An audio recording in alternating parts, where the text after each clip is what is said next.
Hey, good evening, USA, International, Long Island, aka Strong Island, Canada, and and the five spots of Brooklyn, Bronx, Manhattan, Staten Island, and Queens.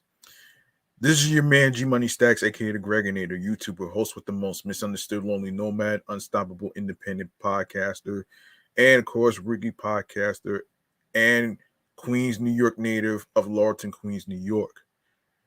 And you're rocking and hanging out with me on the 256th episode of Off the Meat Rack Chainz New York podcast. Live and direct from StreamYard alongside with YouTube. Besides me, is the Instagram live feed on the podcast show page. Make sure you follow the podcast on Facebook and Instagram and turn your notifications so you can know when each episode is going to be dropping, and any postponements or anything like that, I will let you know about that. Um, and if you are new to the channel and you missed any new and previous episodes whatsoever, don't worry, I got your back. Um, all you need to do is go ahead and grab that subscribe button for me on the YouTube channel page, G Money Stacks 555, where you see all the New York episodes on there. And it's uploaded and posted to the YouTube channel page. And tap on the Naughty bell along with alerts so you could be reminded of when the show goes in the air via live stream, along with the date, day, and time. And stay tuned for more video content, upcoming episodes, previous episodes, and and be sure to stream, listen, watch watch the episodes, download the episodes, very important. And also be sure to tell a friend to another friend, spread the word, all that great stuff right there. I will handle where you can listen to the episodes on every streaming platform at the end of the show recording. All right. I hope y'all had a pleasant, nice Easter weekend with the egg hunts and the parade and places to eat at restaurants, you know, candy shops, and everything in between.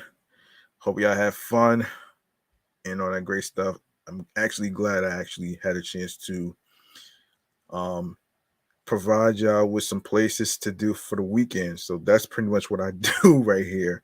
So, um, you know, and I try to do my part when it comes to the weekend, the weekends that's coming up. Anyway, um, Anyway, if you like to make a charitable donation, you're more than welcome to make a charitable donation to support this show right here. Of course, obviously, here's the Cash App right here. The Cash App is $ G Money Stacks 555. That's capital G, lowercase MONEY, capital S, lowercase TACKZ 555. And and you don't need to be from a rich family to show more support. It's all about doing the best you can as a human being on whatever amount of money you choose that you're comfortable with, that you desire, will be appreciated. So there you go right there. And yeah. So so without further ado, let's get into our first segment right here, which is the New York Mass Transit Files right here. Yeah, New York Mass Transit Files. Let's do this.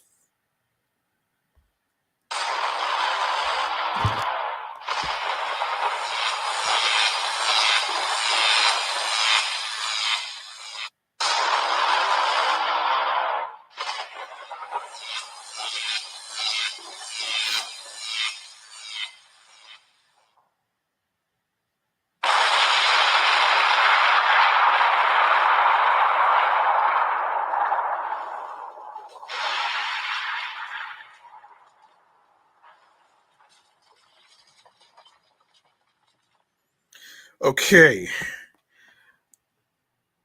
The main topic for this for this segment right here is in regards to the NYC subway ridership. Okay. So okay, so subway ridership reached its highest level since March 2020 this week, Governor Hochul said Friday. Some 3.94 strap hangers swiped through the turnstiles on Thursday, MTA data shows. That was the largest single day subway ridership recorded since March 12th, 2020, when 4.1 million people rode the subway in the weeks before any New Yorkers had died of COVID. The MTA is the lifeblood of the city, and these ridership numbers demonstrate that New York is continuing to make a strong comeback, Hochul said in a statement. People are coming back to our subways as we have critical investments in service and safety. Thursday's ridership record beat by 11,000 passengers, the previous post-slamdemic high record recorded on December 8th. The figure is a significant increase over daily ridership last fall, which peaked at 3.64 million. The MTA, which relies on fare box revenue to fund a significant portion of its budget, has struggled to regain pre-COVID ridership numbers as many New Yorkers continue to work remotely. At the height of the slamdemic, the agency stopped 24-hour service subway service to better facilitate cleaning. Round the clock subway service resumed in May 2021.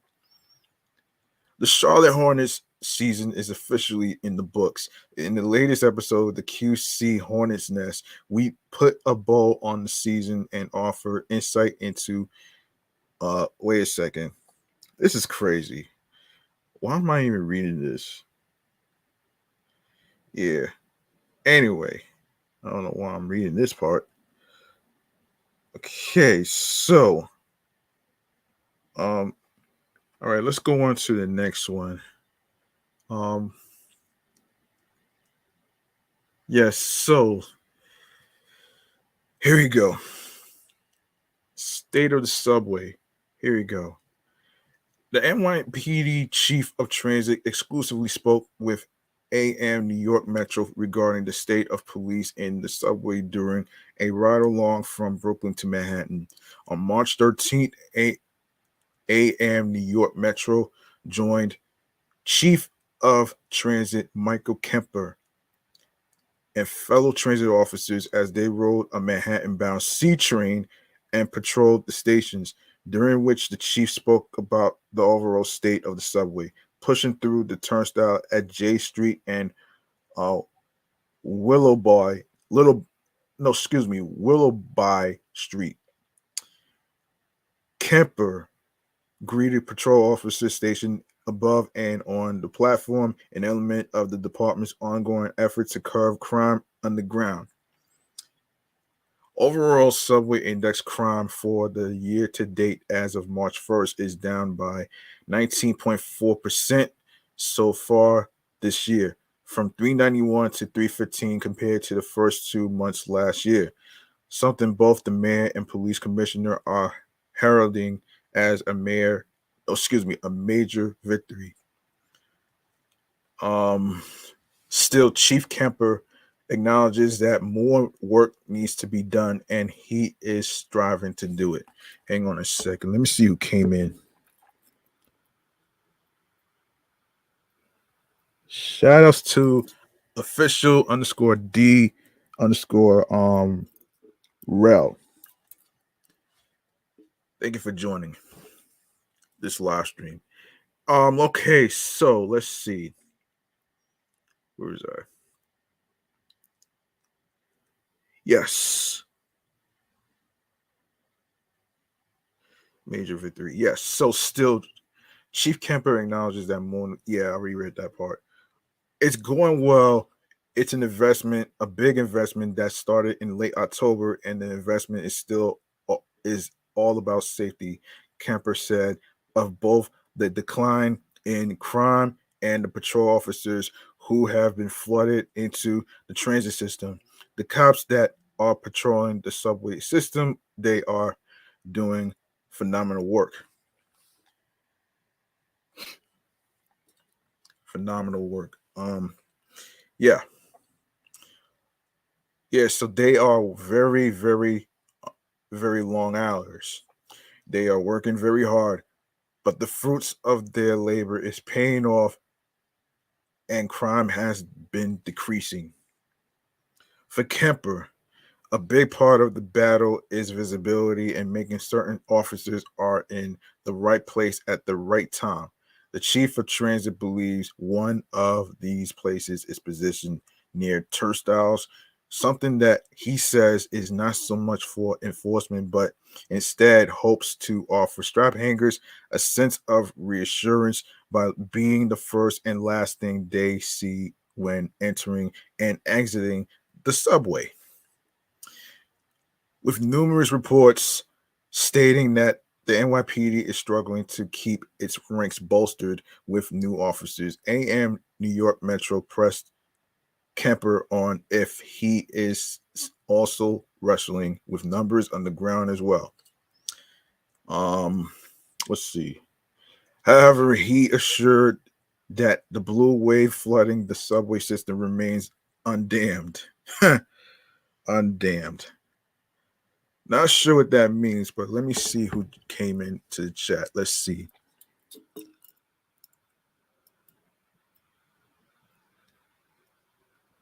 Custom Man Sports. Shouts to you for viewing this. Thank you very much. Um, okay, so let's see what we look. All right. Yes, we're patrolling the subway system 24 hours a day, 7 days a week, and in many different facets. We are patrolling on trains, patrolling on mezzanines, at turnstiles and platforms, and I'm sure a lot of your readers have seen us on the platforms and subway stations. And as far as personnel, like I said, we're infusing an additional 1,200 cops a day as a result of the cops cameras and care program.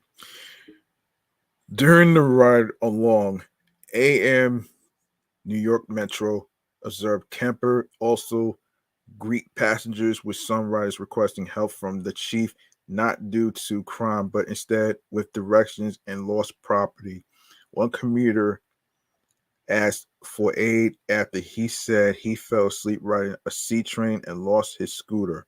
Kemper pointed out that this is an aspect of police he thinks is often forgotten, adding that they are also constantly on the lookout for those who may be experiencing a drug overdose or even people under, undergoing a mental health crisis and looking to end their own lives. That's what we're here for, to help people and not just preventing crime, which is what we want to do.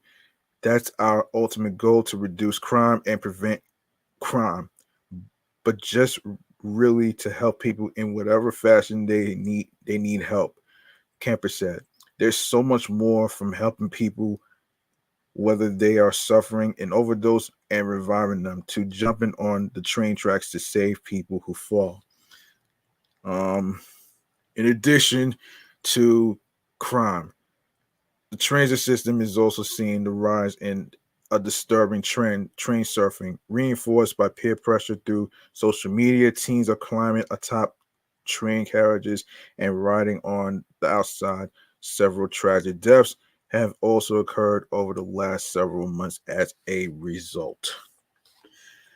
Oh boy. How stupid can you be? You know what I mean? How stupid can you be?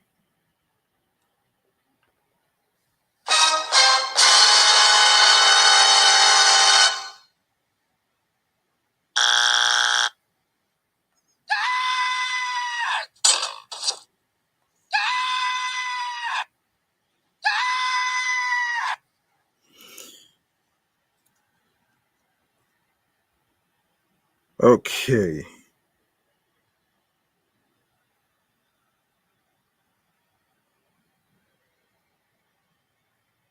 This is a serious concern of ours. Kids are being seriously hurt and killed while they are doing it, and it's preventable. It's messaging, it's education, having family members or educators talk to the kids about the dangers of subway surfing, and just getting it out that it's tragic consequences if you ever think about doing it, Kemper said. While Kemper said he is proud of the strides the NYPD has made, he also stressed that he's not, excuse me, he's not taking a victory lap, and believes there is still more work to be done. Yeah, yeah, I actually agree with this though. I don't know what really goes through the teenagers' minds in surfing on trains, which is very dangerous. Don't understand why, but this is just oh man, this is so fucking crazy. Um oh boy. Okay. Okay. All right. Time for our segment right. Hold on a second. Yes, time for another segment right here, chatting all the jazz. The hell is this, man?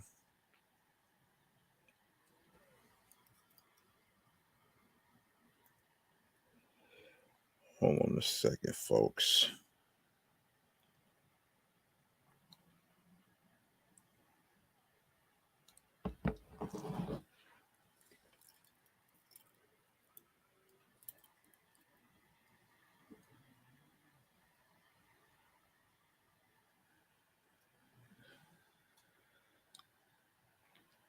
I don't know what's that about, but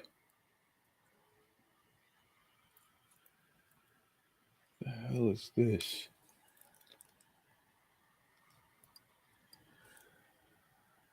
What the hell? Sorry about that. Let's get rid of this shit though.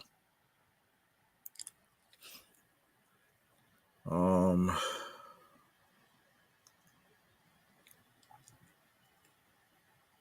in one moment. I don't know what the hell is this about.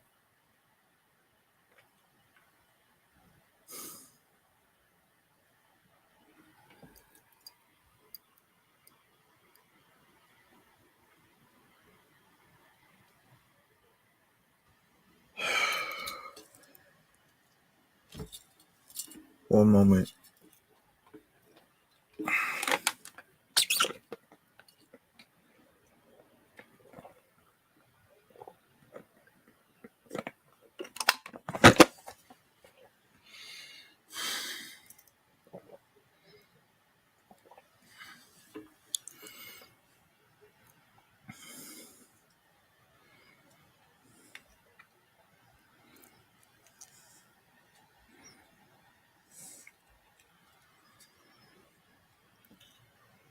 Hold on, let me see who's here.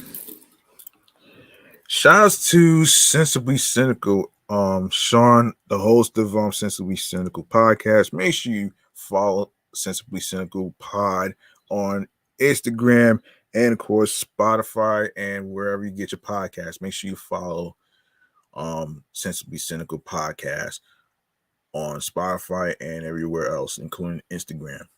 So there you have it right there.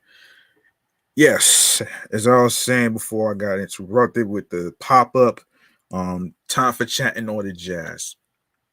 Starting with Jeremy Renner, who is recovering, and I will mention a TV show that's on Disney Plus called Renovations.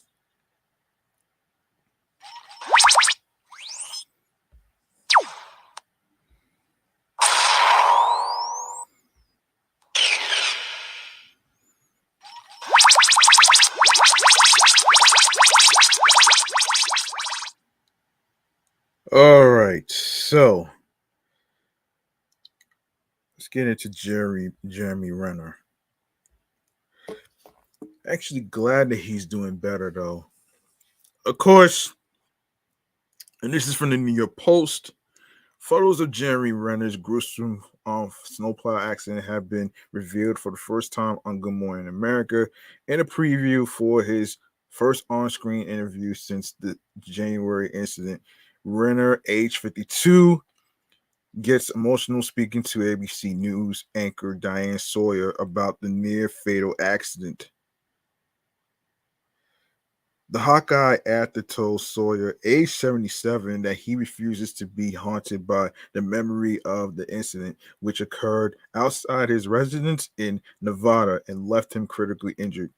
I shift I shifted the narrative of it being victimized or making a mistake or anything else, Renner says in a hound in an hour-long special. I refuse to be I refuse to be fucking haunted by that memory that way. I don't blame him. I really don't blame him. A nearby neighbor said he saw a lot of blood that when he looked at Renner's head, it appeared to be cracked twice. No, it's yeah, cracked wide open, excuse me. And and let me the man Rich Kovac said he could see white and wasn't sure if he was seeing was Renner's skull or just his imagination. Give me one second. Give me one second here.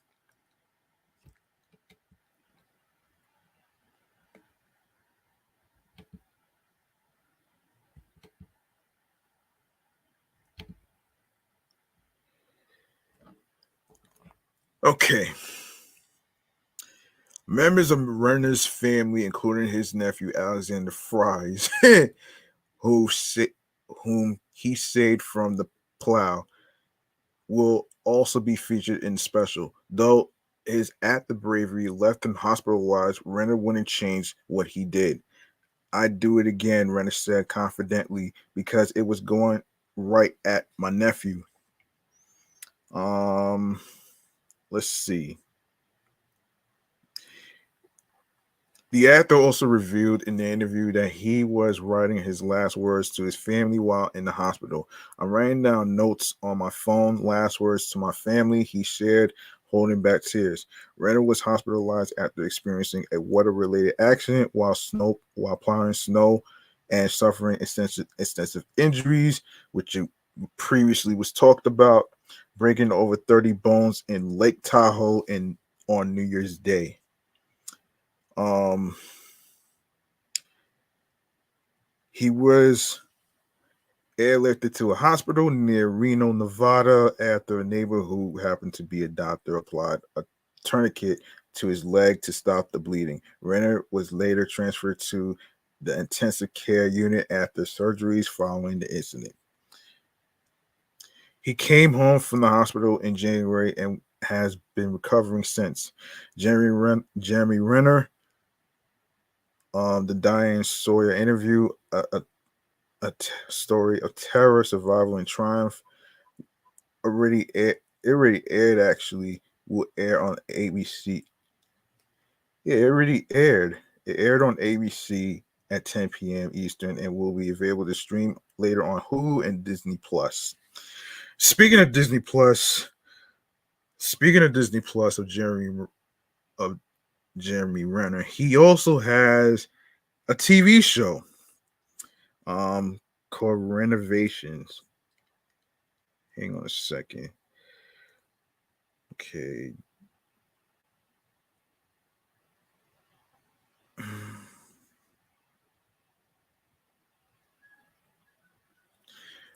One second.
Sorry about that, folks. I had to lower the volume because of an ice cream truck that's passing by. Um. Anyway, let's continue with this Jeremy Renner TV show that he has. And I actually saw the preview for this actually, which is pretty interesting. For those of you who may not know what's going on, um, hold on.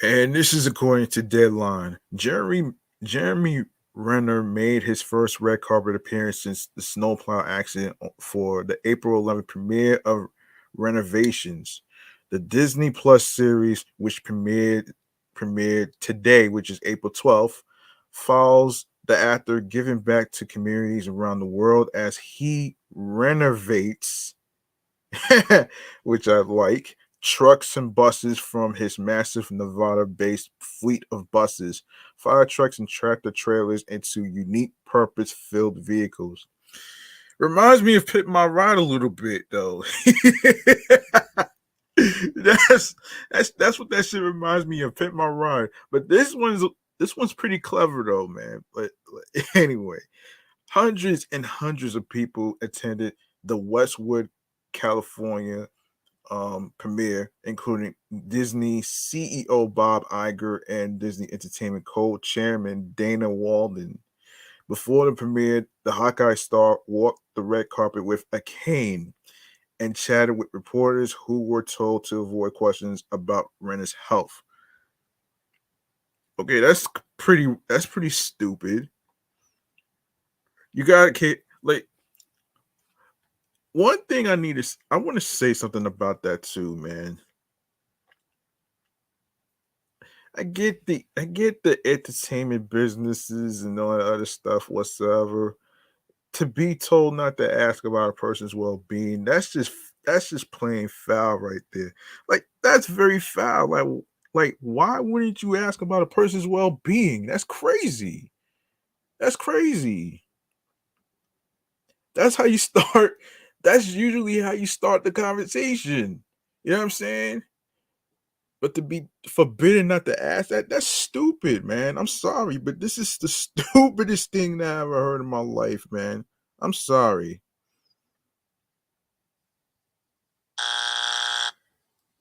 I'm sorry, but that's really stupid right there. If I'm being honest, that's really stupid. Um, it's pretty stupid, and I can't really stress this enough. But I feel like this is very disgusting for an entertainment business company to for actually forbid reporters for asking about a person's well-being. If if not, you don't want to assume that a person is fine after a traumatic health-related accident. Like, come on, this is not. This is crazy, man. This is crazy to me. This is so crazy and kind of whack right there. So anyway, that's kind of whack though, man. You know what I'm saying? That's whack. So he talks about working on the show is not work. It's always a lot of fun, good laughter, and really good causes. It really actually moves the needle a lot for people, and it certainly moves the needle for a lot of people in my life. He told Deadline.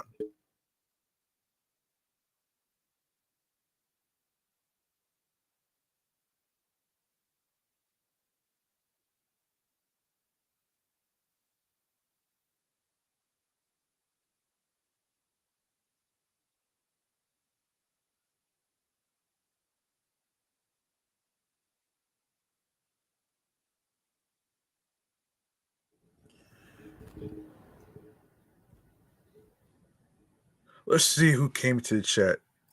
Um, Shouts to the crew from Where's Brunch Podcast, and alongside with um Killer J Zilla.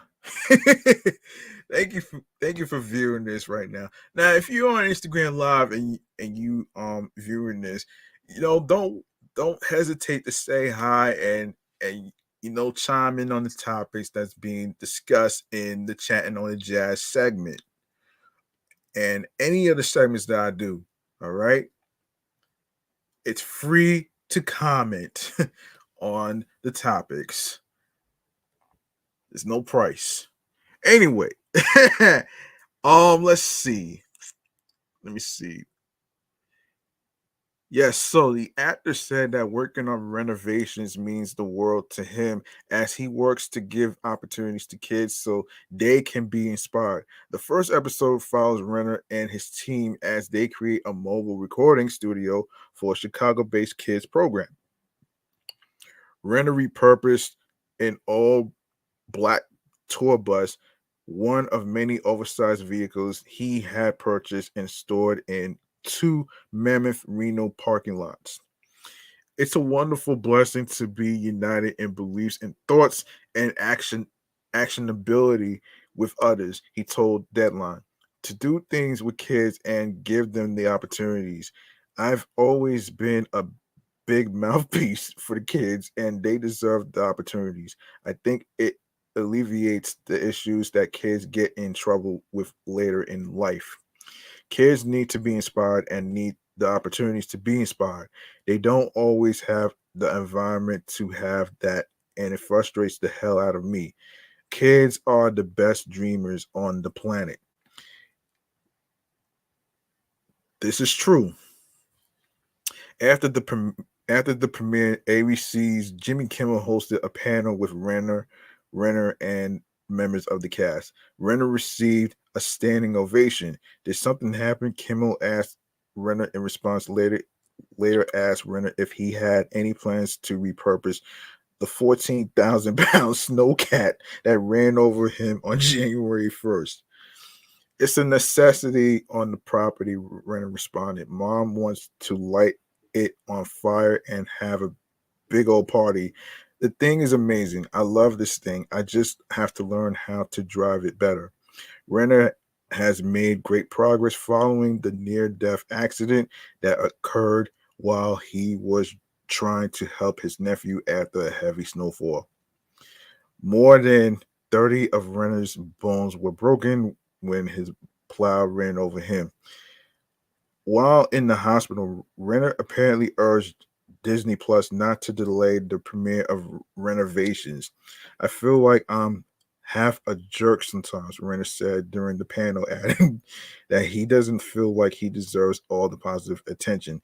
He's worth it, responded Renovation co-host Rory Mc, Rory Malinkin. He doesn't understand how worth it he is. He really is. Um, yeah, yeah. I mean, it's good that he's alive. You know what I'm saying? And if you want to know about Jeremy Renner, you can also check out his TV series on renovations, which is on Disney Plus right now. So go check it out on Disney Plus. Stream the episodes. All right, it stream the first episode. It just premiered today, which is April 12th. So check that out. Okay, now let's go to. I want to save the best for last, actually, man. I want to save the best for last, actually. Um, let's see. I want to save the best for last, actually. Oh shit. Um, yeah. Let's see.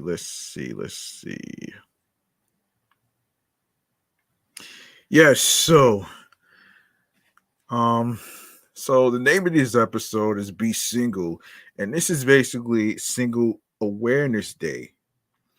So Single Awareness Day is on February 15th. So if you are single and totally despise Valentine's Day in all of its commercial glory, this is the perfect day.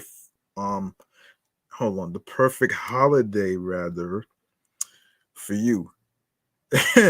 Why does that remind me of Valentine's Day a little bit? Yo, oh man, oh Valentine's Day. I don't understand that.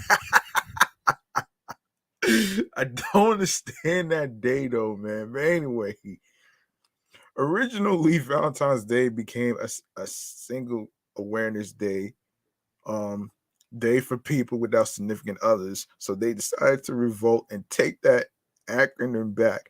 They chose empowerment and self love instead of indulging in a self loathing soiree. In the words of pop sensation Lizzo, true love finally happens when you are by yourself. Single Awareness Day is now celebrated by loving yourself. True. That's true. That's true. I actually agree with that. Yeah. That's pretty true though. I'm not gonna hold you. That is pretty true. Um, yeah, that's true. Anyway, let me get rid of that. Can we get rid of this part? Hang on.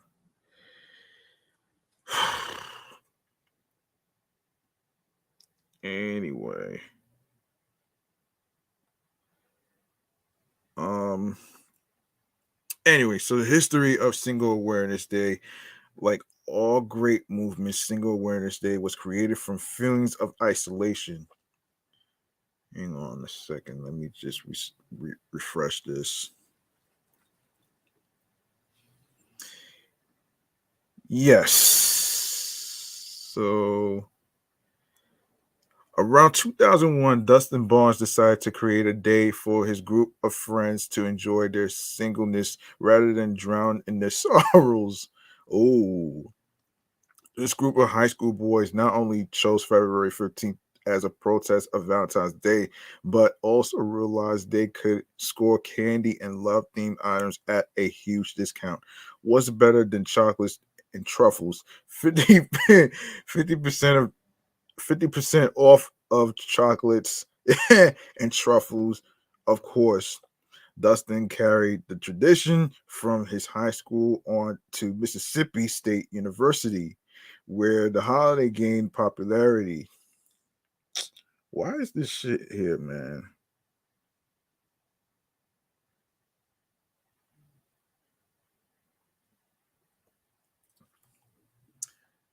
Hold on.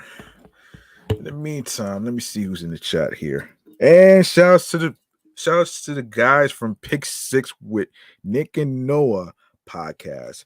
Make sure you follow them on the gram, on Instagram, and of course follow them on Spotify and every single streaming platform where you get your podcasts. Follow, subscribe, and everything else. Comment, like, whatever. So there you go. There you go, right there. And let's see. um yeah, very good tradition. Okay, so Single Awareness Day was legitimately copyrighted in 2005 and continued to grow from there. Considering that almost half of the US population is single, according to census results, it's no surprise that this day became so popular. College students began celebrating the day with their single friends by exchanging gifts, throwing parties, and going on friend dates. Ha! Well, I don't know about all that though, man. Everybody keeps saying that the dating scene is trash, but you never know. You never know what might go down for you, man. So, just yeah. So, and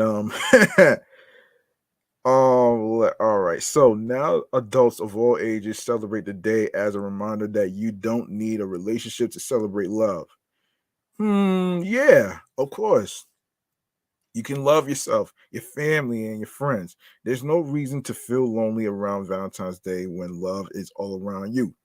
The holiday continues to evolve as people own their singleness and express self-love. The hashtag single singles awareness day currently has over 55,000 posts on Instagram and counting. Ultimately, Dustin found a single church group where he met his wife. Celebrating Single Awareness Day, you could potentially meet your future spouse. You never know. Yeah, okay.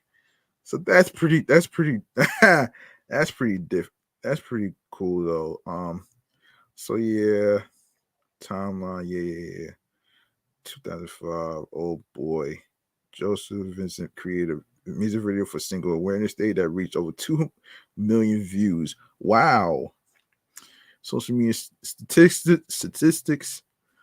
Hashtag Single Awareness Day reaches 55,000 posts on Instagram and 78,000 impressions on Twitter. Well, I don't really use Twitter anymore because of Elon Musk piece of shit. I don't really use that shit though. And I think there's a survey. I'm like, you gotta be kidding me. So there's a graph. Okay, so Single Awareness Day survey results, according to one of the top entertainment marketing agencies, National Today.com Singles Awareness Day survey. To celebrate Single Awareness Day, the National Today Data Science team surveyed 1,000 Americans about the single life. Both men and women dislike being single. Oh wow. So 90% of men and women say that they are loving their single and loving it. I'm actually one of them single people too, so don't feel bad, man. Don't feel bad, man. You know what I'm saying? Yeah, 90% says I'm single and loving it, and 10% state I dislike being single. Um, and of course, but men wish they had a boyfriend, girlfriend more than women do. So 13% of the men, oh shit, 13% of the men wish I'm single and wish I had a boyfriend or girlfriend. Women, 6% said the same thing too. Wow. Wow. So Single Awareness Day around the world, of course, China. China is celebrating that Singles Day, celebrating the greatest form of love, self-love with a lot of retail therapy.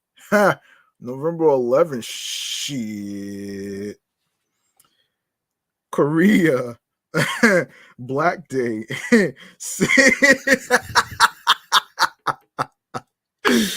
Oh shit. Oh shit. That's fucking funny, man. Singles gather in eateries and beat their singleness with delicious bowls of what is that? Jajang Myeon. Oh boy. Country International um Quirky Alone Quirky Alone Day. Oh man. The independent life is celebrated on this day around the world. Finland. Um so I'm not sure how to pronounce this shit, but a more platonic take on love. The day is both for friends and lovers. Ireland, Bachelor Day. Oh shit! An Irish tradition in which single women are permitted to propose to men. Well, that's not really true because men usually are the ones proposing to women.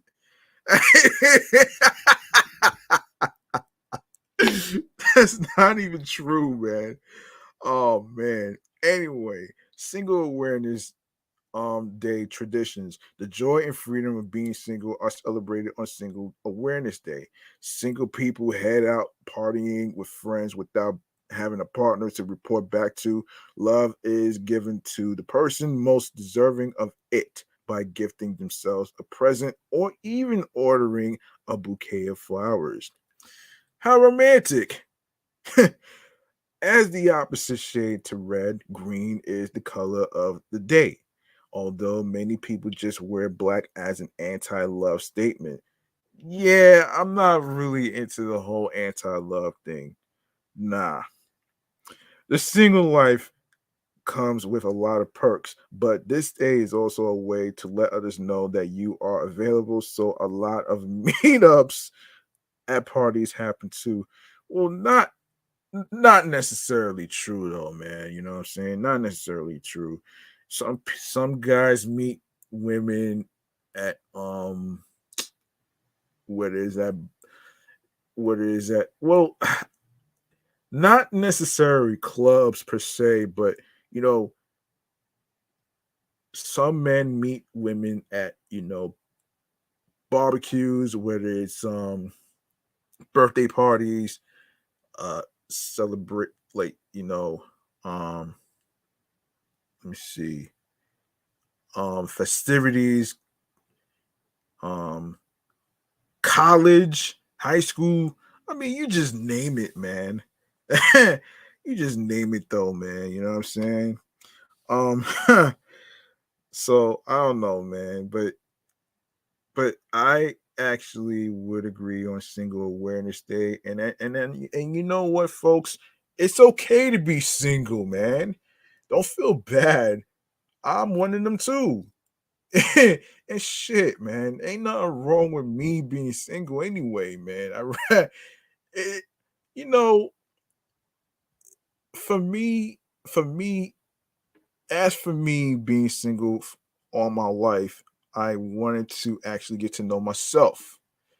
And it's a good thing to get to know yourself and love yourself too, man, which is pretty much important because nobody is going to do that for you but you. You can't love anybody else until you love yourself too. So that's pretty much my agreement on Single Awareness Day, which is pretty cool actually. And I don't really get Valentine's Day, to be honest with you. I really don't get it. I don't really get that shit. I don't get that shit though, man. But anyway, um, okay. So, Single Awareness Day by numbers. Of course, so 106 million, the number of adults currently unmarried in the United States. 44% the percentage of people in the US who are single.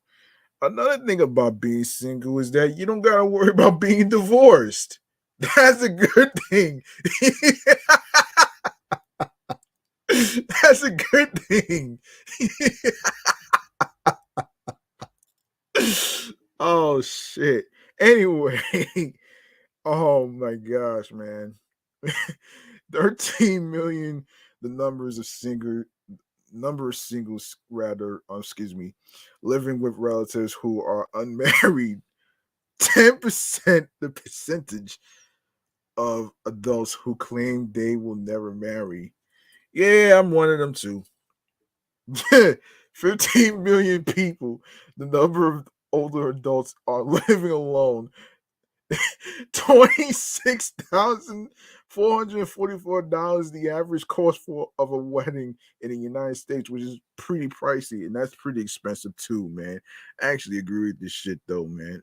Unfortunately, who the hell's gonna spend that type of money, man? Oh my gosh. Whatever happened to keeping shit simple, man, instead of doing all this extra shit? Like, like regular people would usually have weddings at a simple place like a beach. You know what I'm saying? Or it could be at a park or something. It doesn't have to be at a fancy church. It may work for some people, but not everybody. But anyway, man, this amount of money for a wedding, $26,444 is that's very, very, very pricey, folks.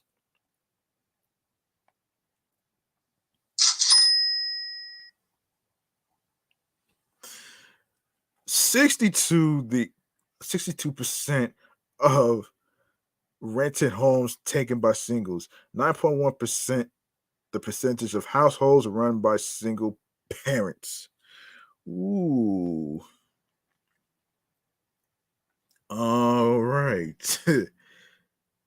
That's pretty. I don't know, man. Let's see. Um, okay, Single Awareness Day activities. Of course, number one, practice self-care. Is self-care watching the Notebook in your undies with a carton of Haagen-Dazs? No, I don't. No, first of all, first of all, I don't know any. I don't know any guy that watches the Notebook in their undies with a with a carton of ice cream.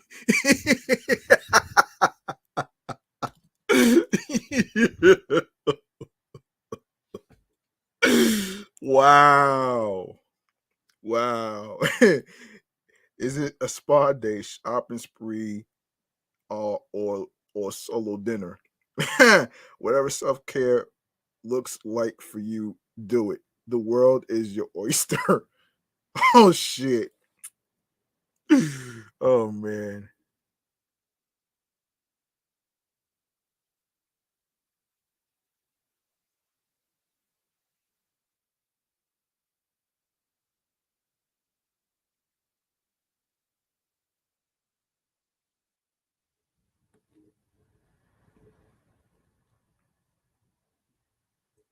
Number two, take a solo trip. Solo travel is an invigorating way to boost confidence. The journey is one of self discovery and self awareness. It creates opportunities for experiences you may have otherwise overlooked, and it allows you to meet new people in a whole new way. Point to a destination on a map and pack a bag. Buy yourself a gift. You do not need to be in a romantic relationship to get a gift. Buy yourself a gift that will be useful for you. We're all about self love here. And of course, obviously, better sleep. Single people sleep far better and more peacefully than couples. Financial benefits.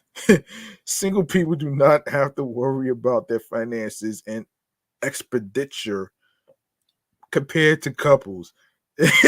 They have more friends. Generally, it is easier for single people to maintain friendships over the years. Independence. Being single comes with a lot of freedom, since having no commitments makes it easy to move on. And of course, more time to focus. Single people have more time to focus on their careers and personal life, which is what I'm doing right here and right now. Yes. Why do we love Single Awareness Day? You meet more people on your own. Obviously, whether it's because you are more willing to put yourself out there or people are more willing to talk to someone on their own. Being single often means you are meeting lots of interesting people wherever you go.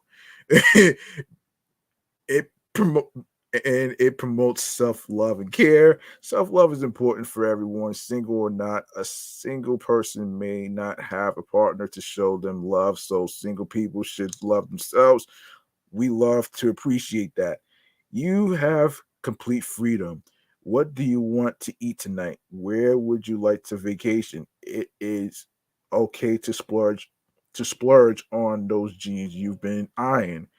When you are single, you can do what makes you happy. No compromises are necessary. And of course, obviously, this year was Thursday, February 15th. Next year, Saturday, February 15th. Sunday, February 20, no, February 15th, 2026. 2027, February 15th, Monday. And 2028, February 15th, Tuesday. This is so fucking crazy funny, man. Oh my god. Hug holiday, June 29th, National Friendship Day, National New Friends Day. I can actually I'm gonna save those topics for I'll save those topics for a future episode. So anyway, next we have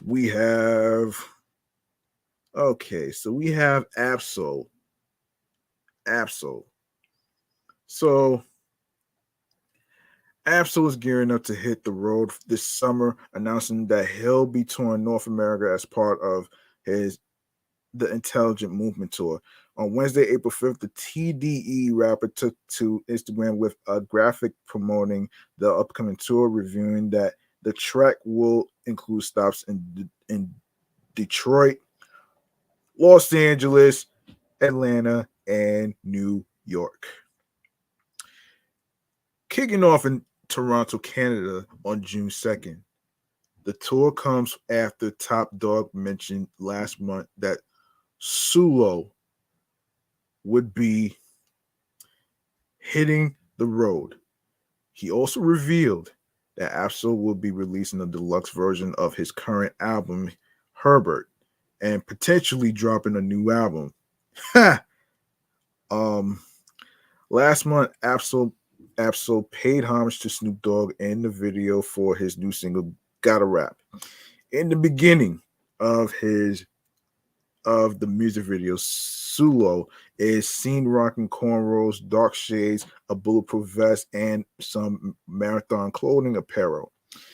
And Absol stands on top of a building, rapping his heart out, much like Snoop Dogg did in the 1993 video for Who Am I? What's My Name?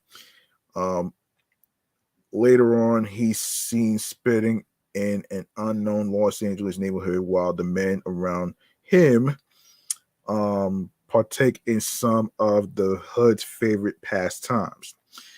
End quote. I like to call myself the god of rap, but really I just gotta rap this a Dior doobie on the head of your cutie. Moon signs when you call her back. Do not disturb. We looking for the smoke, not who got the herb. I'm Top Dog. You a copycat. I'm gonna give this beat a heart attack. He raps. Gotta Rap is from his December 2022 project, Her Bay. Or Her Bay, yeah. Um, Her Bet, which is also Absol's real name.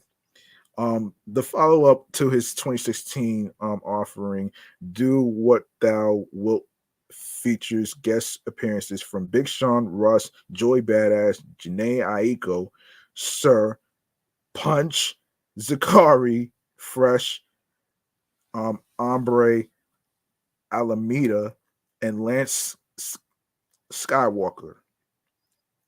So far in 2023, Top Dog Entertainment has released just one project, Lance Skywalker's sophomore album, Audio Audio Did At It, which served as the follow-up to 2016's Introverted Intuition.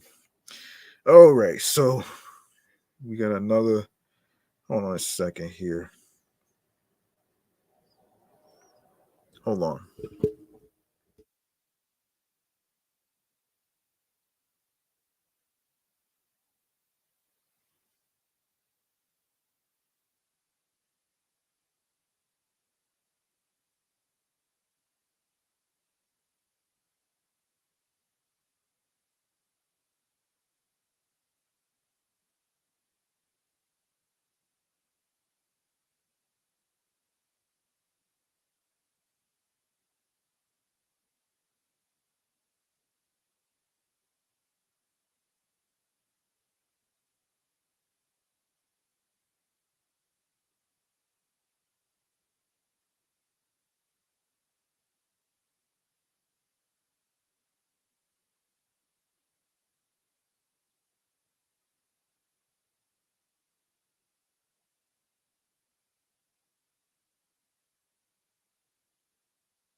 Okay.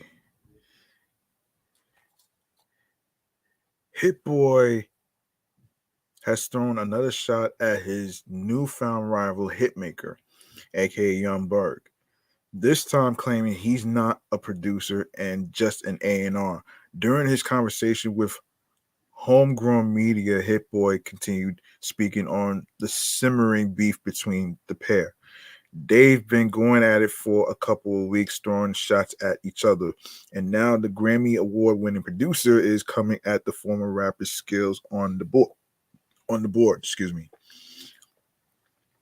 According to Hit Boy, Hitmaker can't keep up with his resume, which includes work with Jay-Z, the late great Nipsey Hussle, Griselda, and more. I produced the biggest Griselda release in the history of Griselda. I helped Nas win his first Grammy. I got Jay-Z's most streamed song.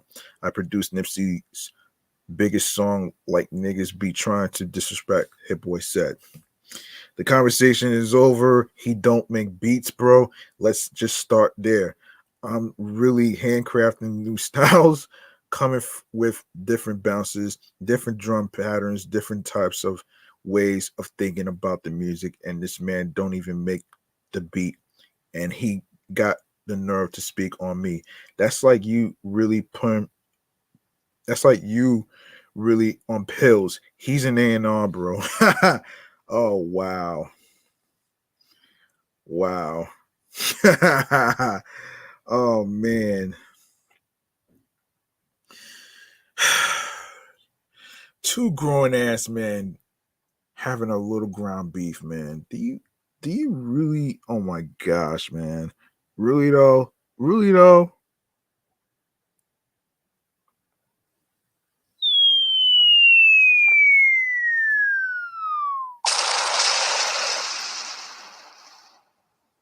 Two people ground beefing is so boring. Yeah, that part too, man. You over there doing all this extra shit, man. you two want to be crashing and burning over some dumb shit, man.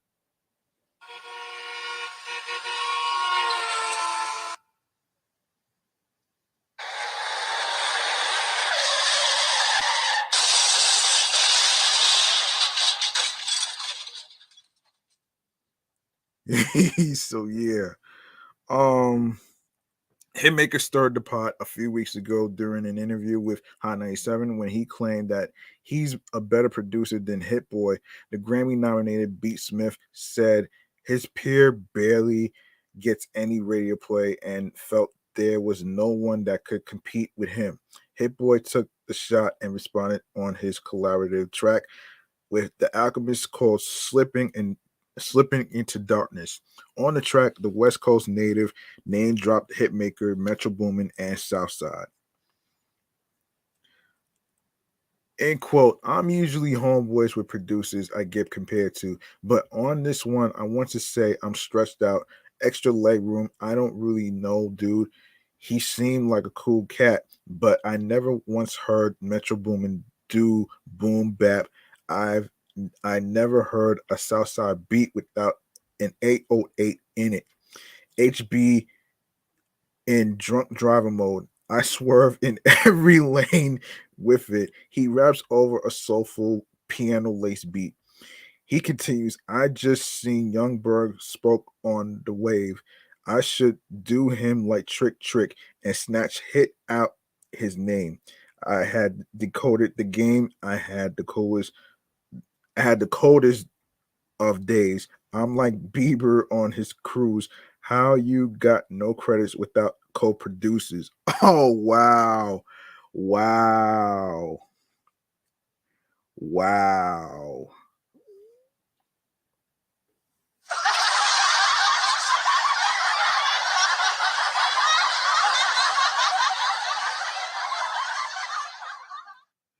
This is fucking ridiculous, man. Oh my gosh.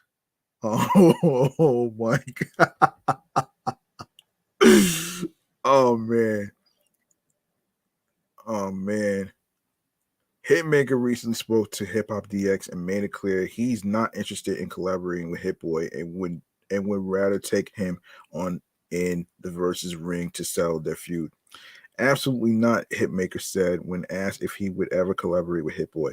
There's enough room for both of us to breathe in this lane, and it's enough room for both of us to exist because we both been existing this whole entire time. This whole thing been going on before this little rift on the internet began. But in all actuality, no thank you, and I'm just continuing to do me. I don't know what aesthetic he brings to what I'm creating. I got my pocket and he has his. He continued, I don't care if he gets me with just one song. We got 19 more after that. After that, my boy. We can serve this one up since we can serve this one up since it's already on the platter. I said I wanted to do a verses with Mustard. He got upset, got in his feelings, and went on the internet and to do the same type of thing. I'm hogging up a large percentage of volume in music and just projects, so it's more so like whoever really wanted because I'm confident in my 20. And speaking of Hitmaker, that's where we're about to get to right here. Speaking of Hitmaker, um, speaking of Hitmaker, and this is from remixed magazine.com. Hitmaker is known for having fire beats and even hotter takes about his producer peers. He recently commented on Hit Boy, which sparked the trade of words and bars. Hitmaker is an elite record producer and songwriter. He began his career as an artist under the name Yung Berg, where his debut single "Sexy Lady" made waves across the industry. Since then, he has transitioned into a full-time producer, songwriter, and executive. Um, he has production credits on singles such as Lil Durk's "Still Trappin'," Leighton Green's "Leave 'Em Alone," and PNB Rock's "ABCD Friend Zone," alongside writing credits on hits such as "A Boogie."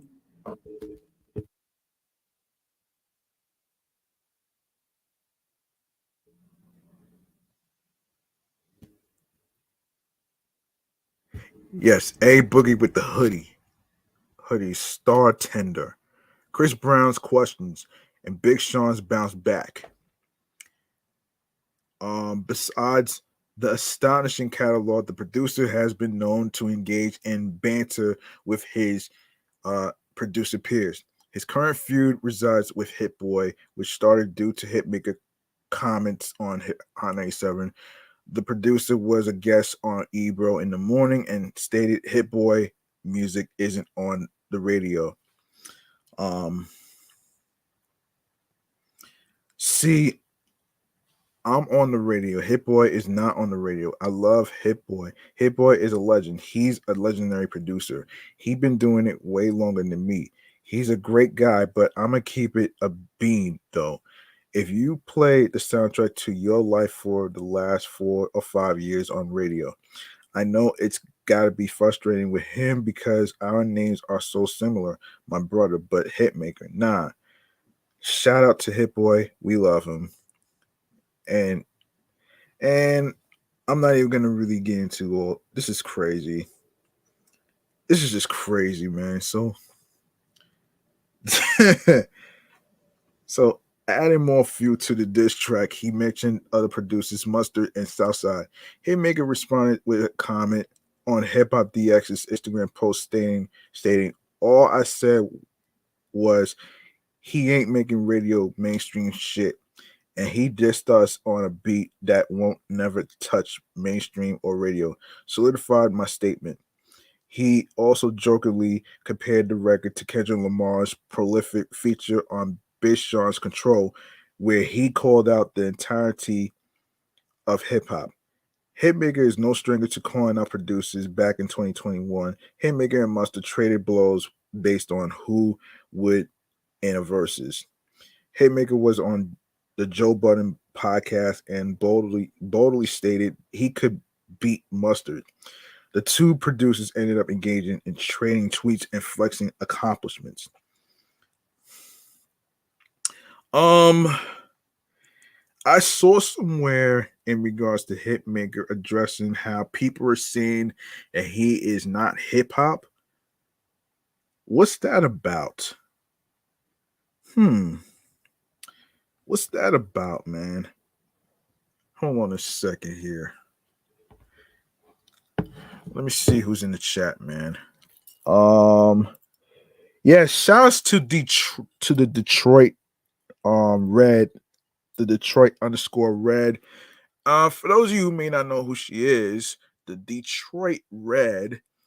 You can check her out on her podcast, called It Is That Deep Podcast. Actually, you can check that out on YouTube. Subscribe, like, comment, everything in between. Of course, you can find it on Spotify and everywhere else you get your podcast. So there you go, right there. Shout outs to you. Now, let's get to. So he addressed something. I'm about to find this story. Let me find this story because I saw somewhere on Instagram he addressed the people who said he wasn't hip hop. Let's see.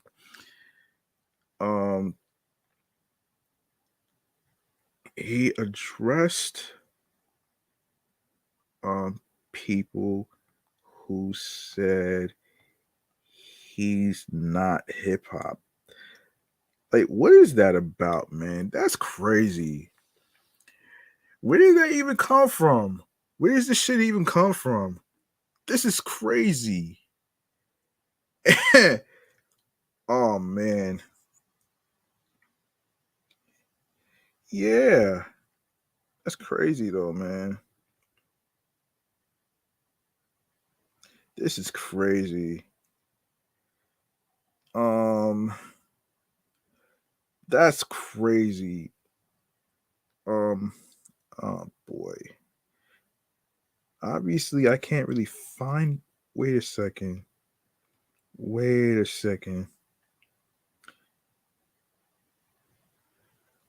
I don't know about all that, but shit. Yeah. I think I may have actually look, man. Look. Let me say something about this, man. Let me say something about this shit though, man. Like on some real shit though, man. When okay, so before he was Hitmaker, he originally was Yung Berg, but he rebranded. If I'm not mistaken, he did rebrand himself to Hitmaker, which is crazy. So let's see.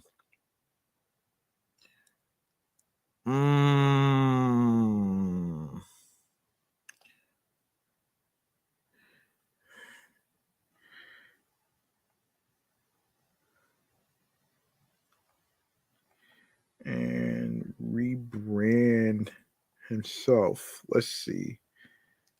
2023. Let's take a look here. This is crazy, man. Like seriously, two grown ass men beefing. Like seriously, this is so fucking crazy.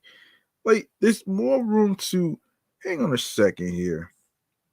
Hang on a minute. Hold on a second.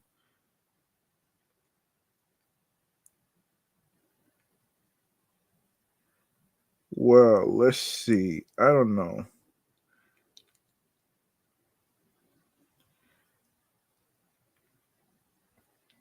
Oh my gosh. Let's see.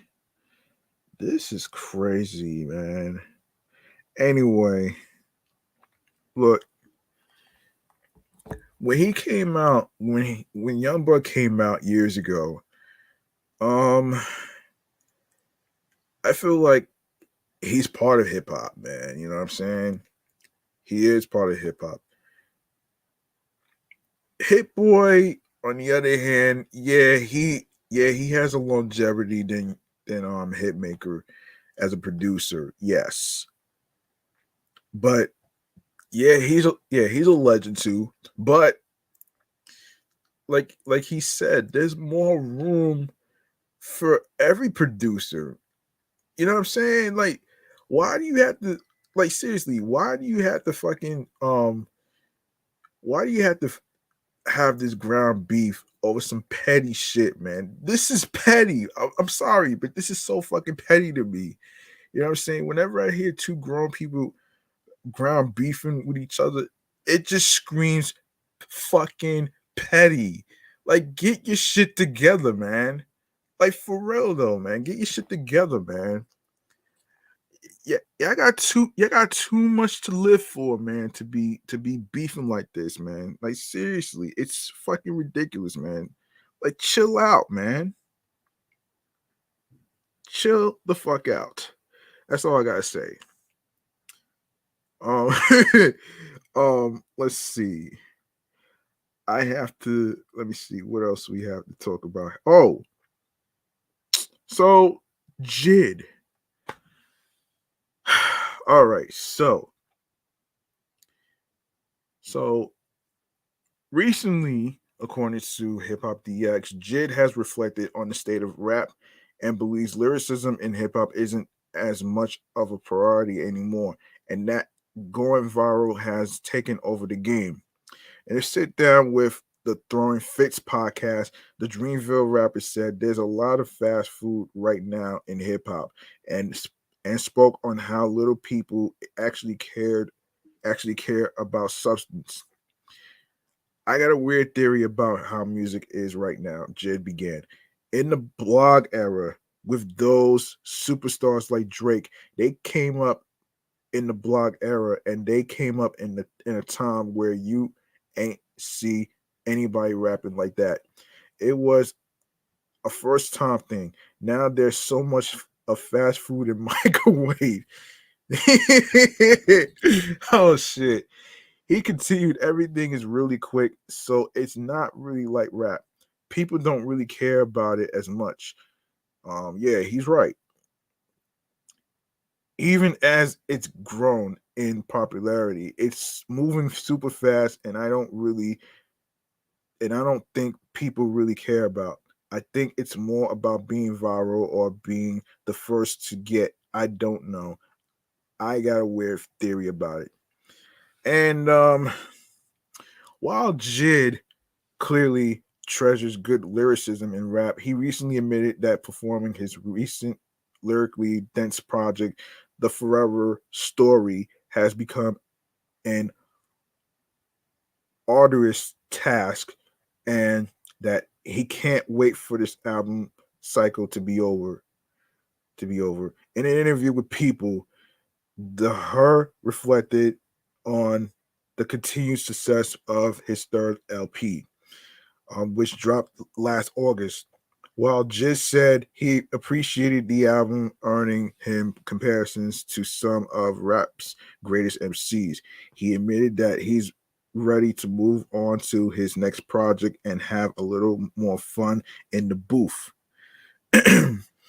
I see people comparing me to people I should never be compared to, the Atlanta native said, and not in a positive way, like comparing me to DMX or Andre 3000. That's why Twitter is wild. Twitter is the wild, wild west, because you could just say anything and it could be a topic of conversation. But yeah, I see a lot of conversations around the project and people saying that it put me in a different position with it. I still got goals to go forward. He continued, this project, it's helping open up the door for the rest of hold on, the rest of the stuff I'm going to be doing. So I like how intentional it was, and it was so serious to the point like I have to have fun on the next one, because I was a little stressed. I was going through emotional shit, and I was digging up old traumas. I was dialing backwards. Jid was then asked what it's like to perform these heavy tracks. And he admitted tearing through them each week whooped my ass. Oh shit. It's hard to perform it every night. You know what I'm saying? I'm ready for the next album cycle, he said. This the set list stretched from Sister Numb to Cody Blue 31, I'm cooked. And then working out, I'm cooked. Yeah, I'm an emotional wreck at that point. And other Jid news, the Atlanta rapper will perform at Lollapalooza 2023 amongst other lyrical juggernauts like Kendrick Lamar and Pusha T. I'll do a separate episode about that as well. So yeah, yeah, Jid's right actually. You know, I don't even think people care too much about lyricism anymore as far as like substance and stuff. It's like it just goes back to what I was saying previously about the gimmicky shit that's going on with the whole TikTok shit that's going on. And me personally, I don't use that shit as much because number one, um I previously addressed the whole cyberbullying shit a couple of times.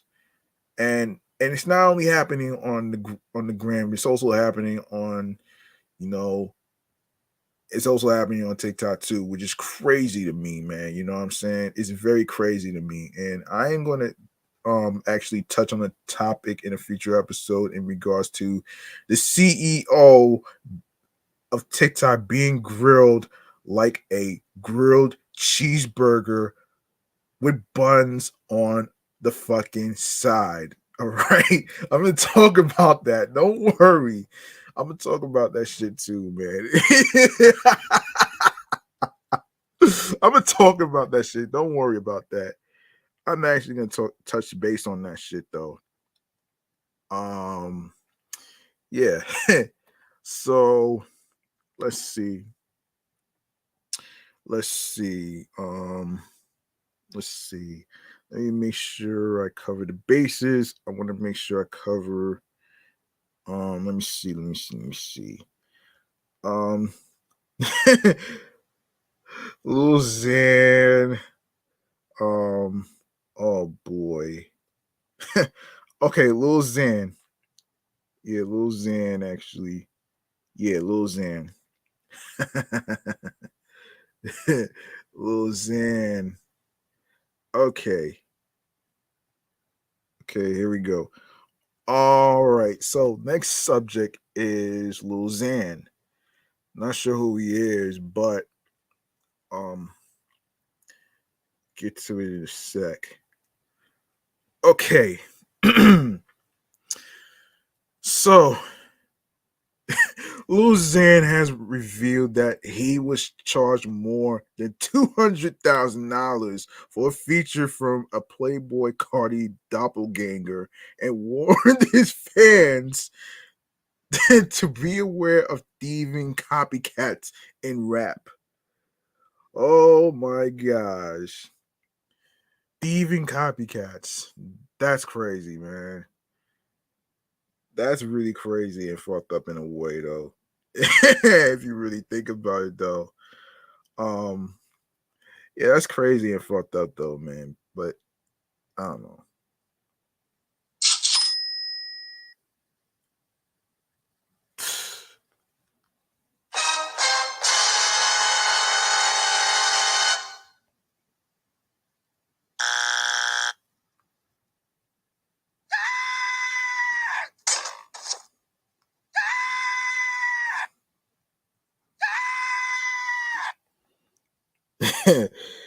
Oh my gosh.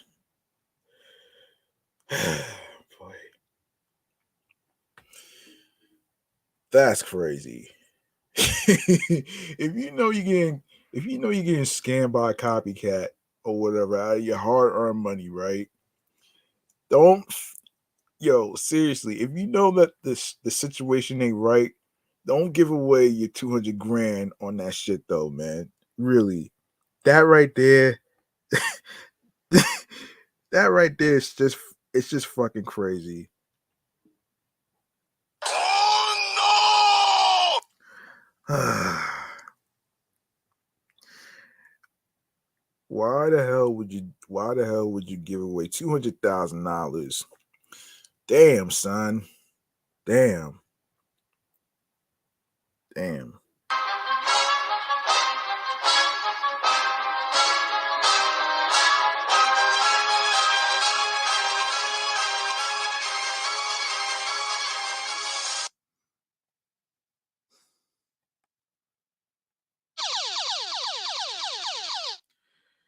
All right. Okay, so let's see. Xan aired his grievances on his Instagram story, writing, "These new rappers trying to charge 200K. That's crazy. My guy, y'all copying Playboy. Please stop. Y'all worth at the most 20K for real, for real." The claim comes as Xan attempts to get back to work after his Born Dead tour fell apart. Fell apart last summer. The Xanarchy. The Xanarchy. Xanarchy rapper. Oh shit. Oh man. Contentiously dropped out of the tour, accusing opening acts Dropout Kings of taking advantage of him by failing to provide him with proper travel arrangements for the 17-date run.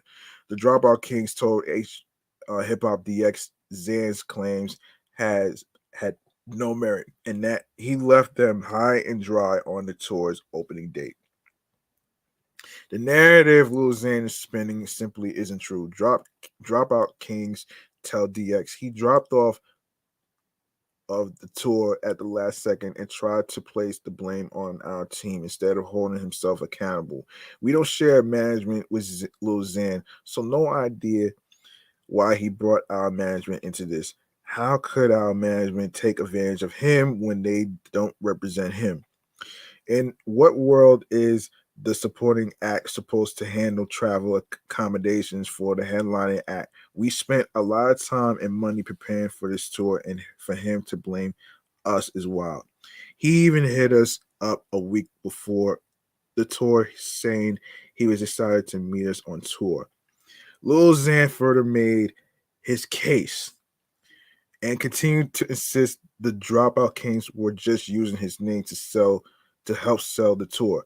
Damn, man, I can never get a break. He wrote at the time. It's always a L for Xan when I say this had nothing to do with bad ticket sales. I was even surprised how good they were selling for only having one album out ever, but everyone doesn't know how fucked of a deal it was for me. They were trying to use my name to increase their agency's artist career.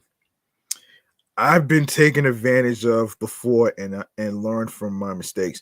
Like if this was my tour or had more control of it, wouldn't you think I'd have my brother Steve Cannon, hold on a second. Yes, Steve Cannon on it like every other tour I've done. Come on, man. Lil Xan's last minute cancellation cost all the opening acts thousands of dollars in van and crew rentals, as well as merchandise that was printed in advance of the tour. Damn, son. Damn, that's crazy. That's really crazy right there, man. And that's really crazy right there. What else? What else do we gotta talk about here? Yeah, Divido. Yes, Divido. Let's talk Divido. Yes, so Divido. Let's talk about him. So this is from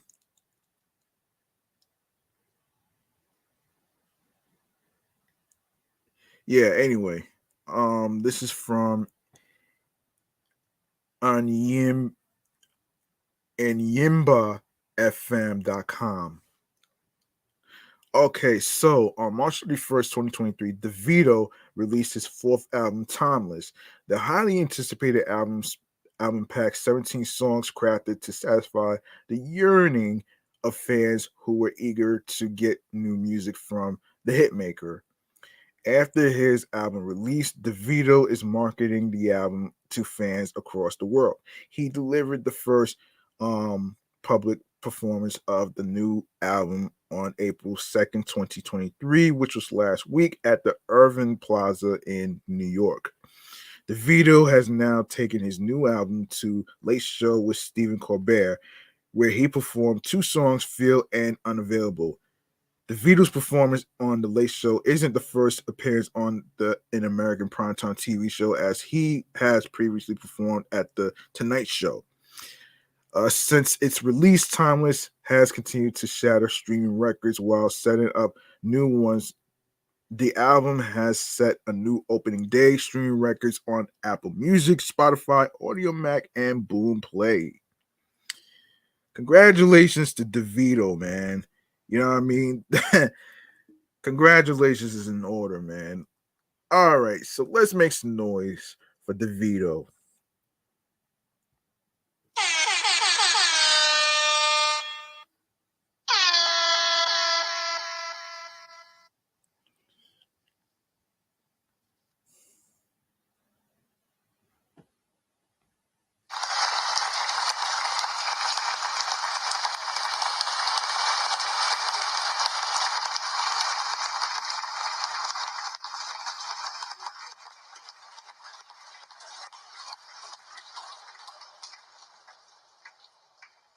All right. Okay. All right. Now we need to get to eat and drinks eat and drink story. Let's see.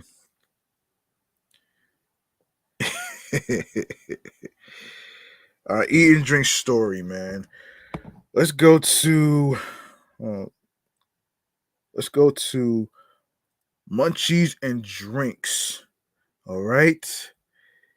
Let's go to Munchies and Drinks, man. Let's get into it. Let's see. Here we go.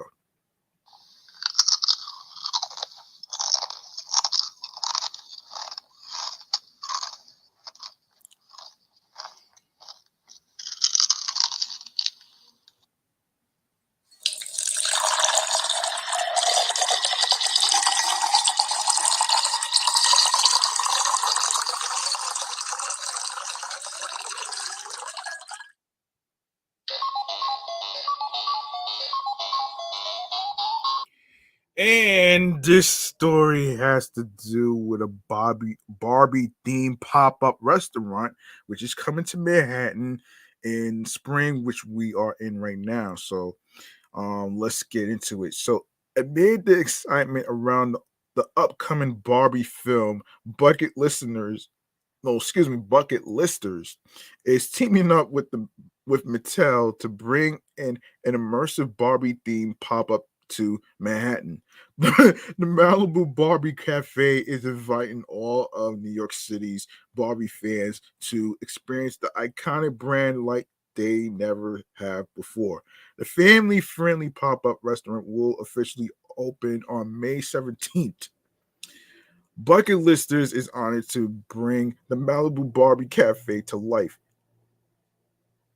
said Andy Lederman, CEO and founder of Bucket Listers. We pride ourselves on creating exclusive experiences for our community of 15 million and million fans. Concepts they won't find anywhere else. Barbie has proven to be one of history's ultimate icons. We just couldn't pass up this chance to bring her world to life.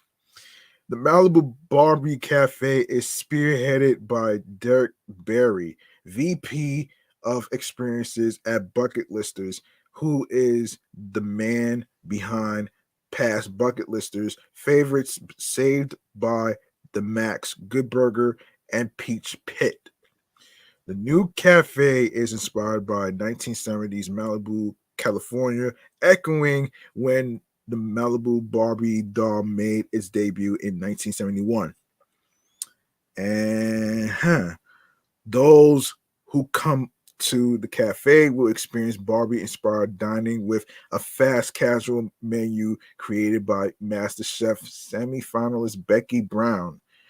The menu features all day brunch, delicious food, and drinks, as well as desserts to choose from.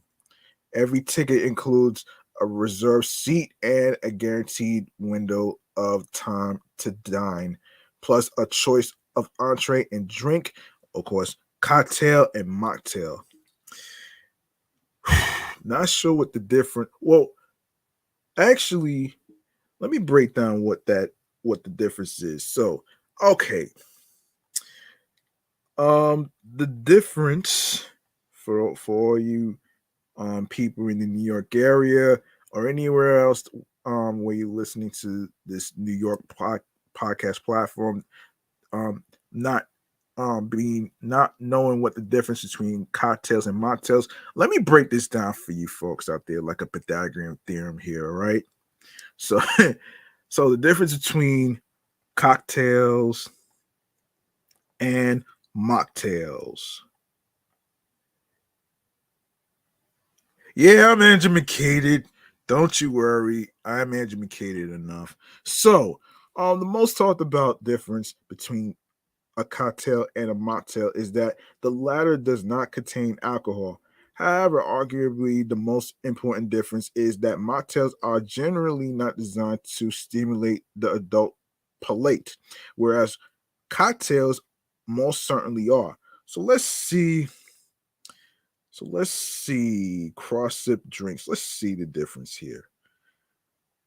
Okay, doesn't say much, but let's see.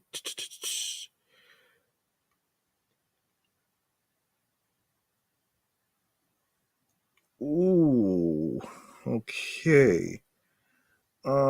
Let's see. Not sure what this. Okay, let me see. Let me see. Let me see. So the definition of a mocktail for us, the word mocktail invokes memory of thin, sugary, and watery fruit juices that lack substance. It has negative connotations. Some mocktails can make us feel like we've been transported back in time to our primary school disco. Well, this isn't the Matrix, and this isn't the Matrix, folks. You know what I'm saying? Oh shit. Um. Oh man.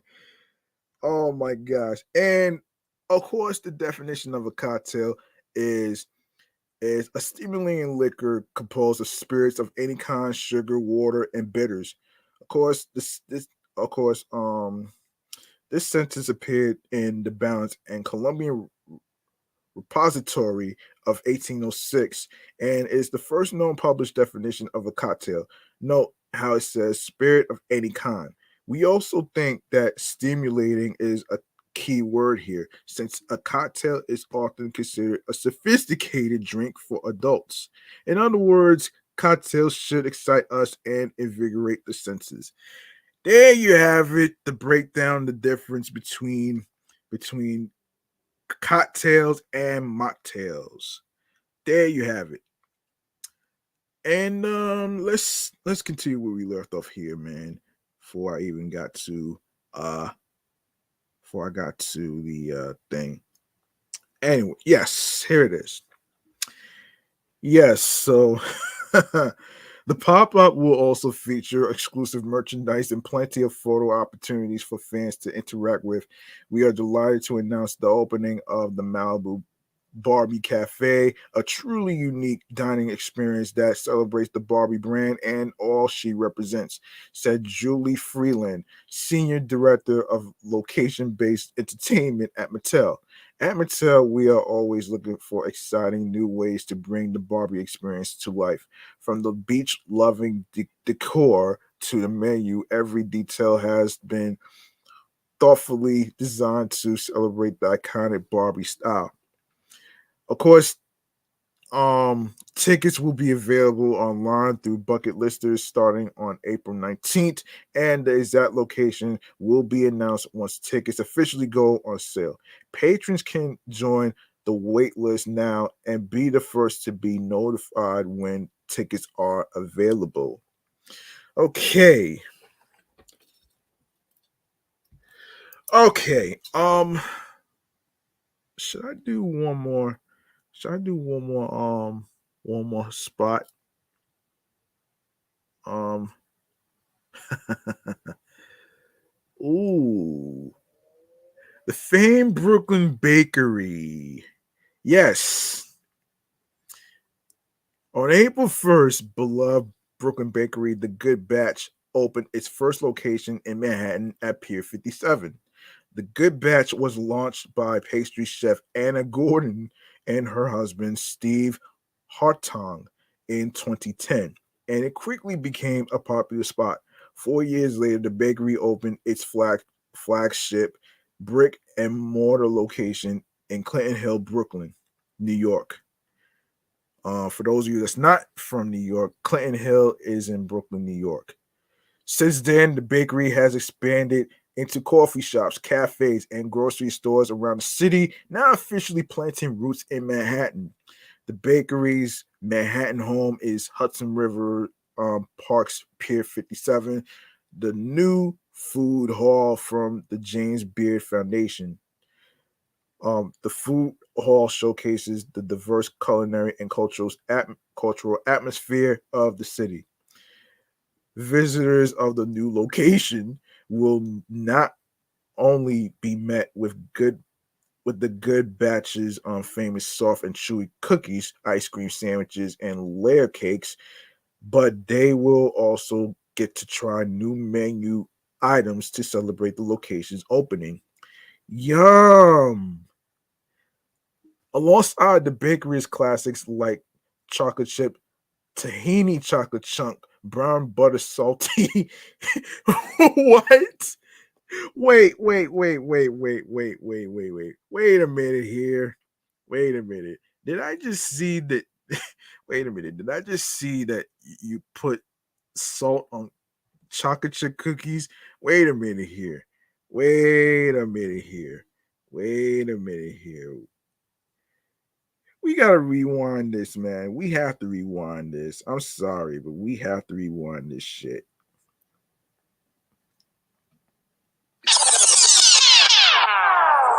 Okay. Wait a minute here. You talking about putting brown buttery salty? Are you serious? Why would you put salt on brown buttery snacks? Like seriously. Seriously. That right there sounds a little weird. It's weird. It's very weird. It's so fucking weird, man. Like, why would like seriously? Why would you do that?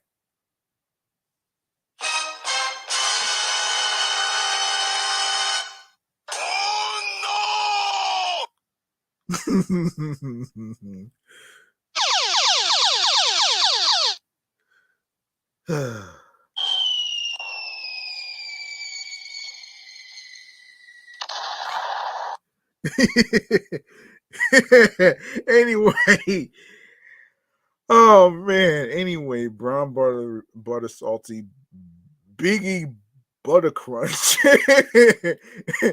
and confetti will be this new seasonal cherry blossom cookie.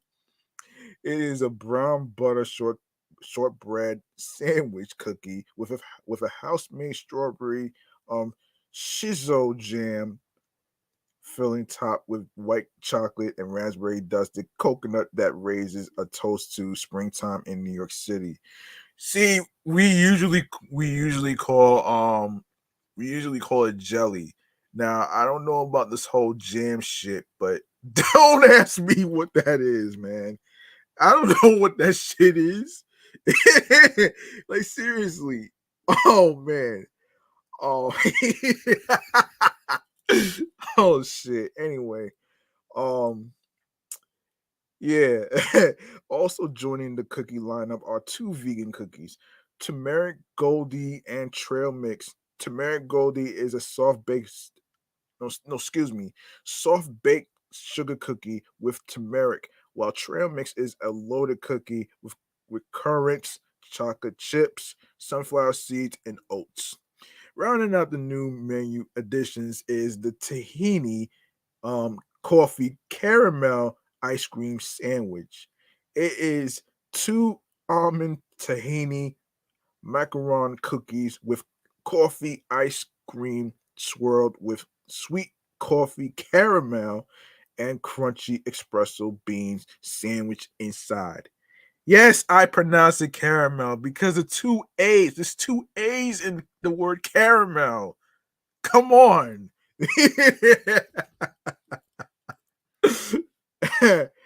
Yeah. All of these treats will be available from 11 a.m. to 8 p.m. If you are in the New York area, um daily at the Good Batch in Pier 57 at 25 11th Avenue. Okay? If you are in the New York area, you would like to check it out. Yes, it's located at Pier 57, located at 25 11th Avenue. And for more information about the Good Batch and its baked goods, you can visit the website, thegoodbatch.com. All right, I think I'm going to wrap up here, right here, man, right now. Yeah, we're going to wrap up here, right now. And let's get to our primary last segment of the night. Last segment of the night is stream choices on the go, and this is where I actually inform you folks out there in terms of where you can follow the show on social media, and of course the stream platforms included. So um without further ado, let's get into it. Stream choices on the go, as I actually wait for this to load. Yes, here it is. Stream choices on the go right here, man. Let's go.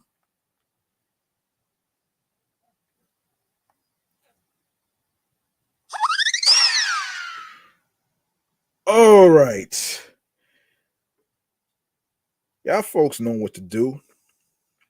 And if you love what you heard in today's episode, be single. Yes, so feel free to show some love by following Off the Meat Rack Chainz New York podcast on Facebook and Instagram, alongside with Facebook and Instagram, and of course my other two podcast shows that I do, which is Excellent Fun Vibrant Talks podcast, which is the sports edition show platform that I do on a weekly basis. I just started recording episode 59. Episode 59 will be dropped off tomorrow, which is Thursday. Instead of dropping it on Wednesday, which is today, I'm dropping it tomorrow. So soon as I actually get off of here, I ain't going to actually take the liberty to actually try to actually um not only upload episode 256, but to make sure I drop it off today before the day is over. But anyway, let's get into this right here, man. Um The review show Meticulous Vibe Juice podcast is also on Instagram as well. You can also follow me on the gram, your homie G Money Stacks 555 in Queens, New York, and everything else in between. Um, yeah, G Money Stacks 555 in Queens, New York. Turn on your notifications so you can be in the know on when each episode is going to be dropping, the topics that's going to be included, and everything else in between. You could chime in on the topics in terms of what you thought about it, and what are your thoughts, what are your feelings, whatever it is may be, whatsoever. So And yes, so there you have it right there.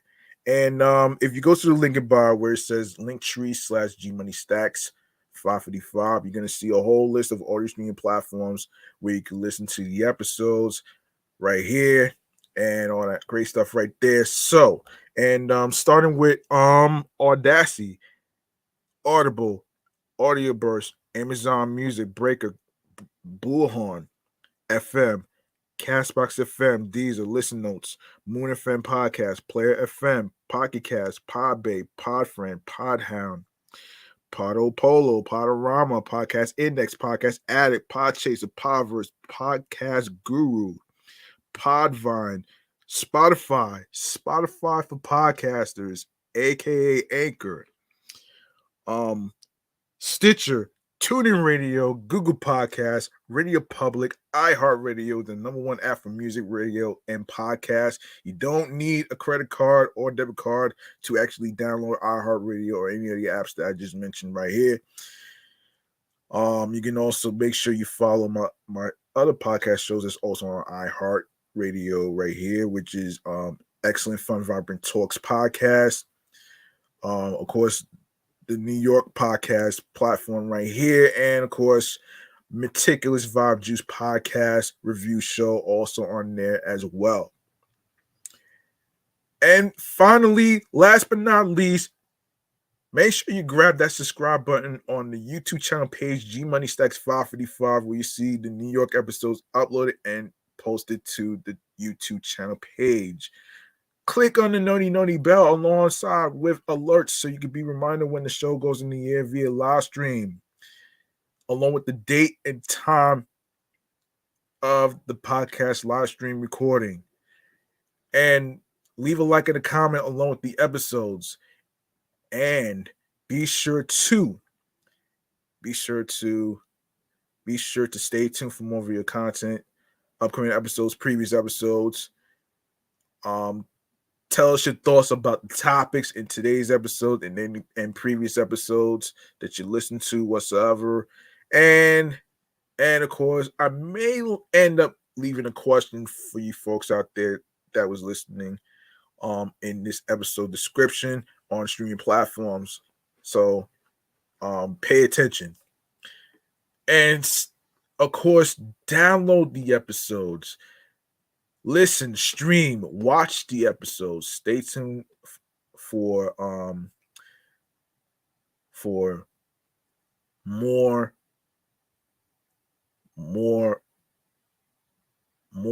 topics, and of course, and make sure you share the episodes, share the videos, tell a friend to another friend, and of course, be sure to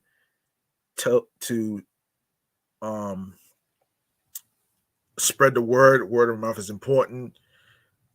And of course, share the podcast and the link that says linktree/G Money Stacks 555 with your husbands, your wives, your boyfriends, girlfriends, friends, the people you cool with from work, and new people whether you meet them at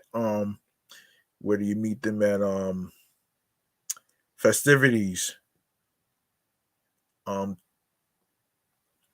college, block parties, birthday parties, you just name it.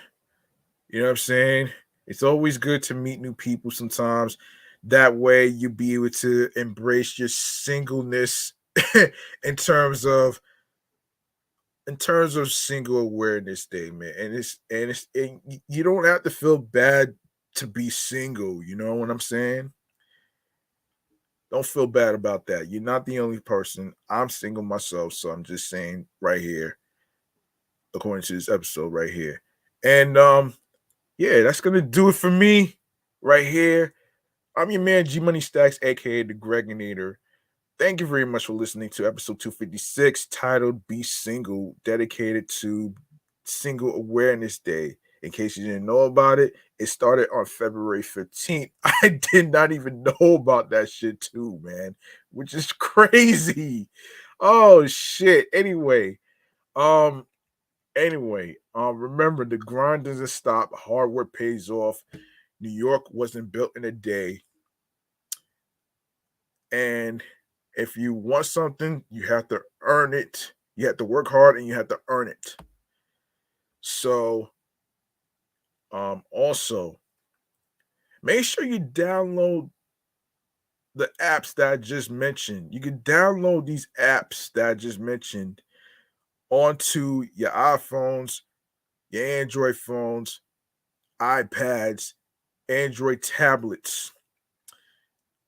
And of course, be sure to download the apps for streaming platforms that I just mentioned, including YouTube, Spotify for podcasters, um, Amazon Music, iHeartRadio, YouTube, everything in between, onto your Apple, Mac computers, laptops, Dell laptops, including Windows included. Any Windows version, you can actually download these apps of streaming platforms. All right, so that's it. That's it for me. I'll see y'all next time, and I will try to come up with a question in regards to whether Jid is right about people don't really care about lyricism anymore as far as substance. I got y'all with that question. So that's it. I'm up out of here. Thank you so much. Peace and one love. Enjoy the rest. Enjoy the rest of your week. Enjoy the rest of your day and night. Peace and one love. Good night, everybody.